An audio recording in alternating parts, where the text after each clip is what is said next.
విత్తనాలు వేసాడు, పంట సమృద్ధిగా వచ్చినాయి, ఏ కొట్టలేదు. కానీ దేవుడు అంటాడు కదా,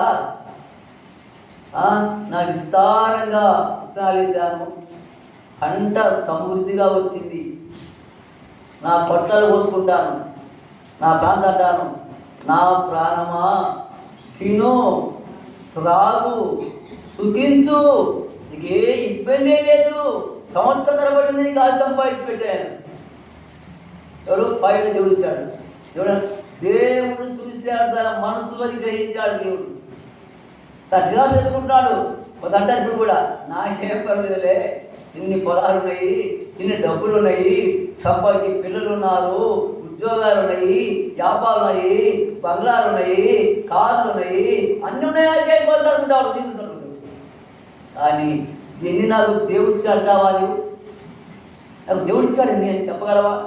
చెప్పను. వస్తుంది నేనేంటి, నా స్థితి ఏంటి, నా ప్రభావం ఏంటి, నా శిక్ష సామర్థ్యాలు ఏంటి, నేను కష్టపడ్డా, నేను అన్ని చేశా, నేను నేను నేను అన్నాడు మనసు. అదే నా కొట్లు, నా పంట, నా పొలము, నా ధాన్యము, నేను తింటా త్రాగుతా సుఖిస్తా, రిహార్స్ చేసుకుంటా వాళ్ళ పైన దేవుడు ఇస్తాడు.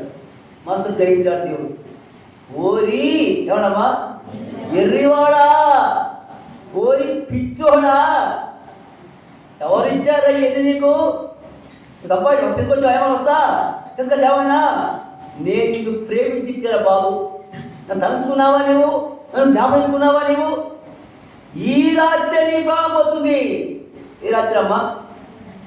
ఏ రాత్రి అయితే తను కలగా అన్నాడో, ఏ రాత్రి తను తింటాను సుఖిస్తా అనుకున్నాడు, సుఖిస్తాను కూడా లేదుగా, సుఖం ఉంది అభిమానంగా.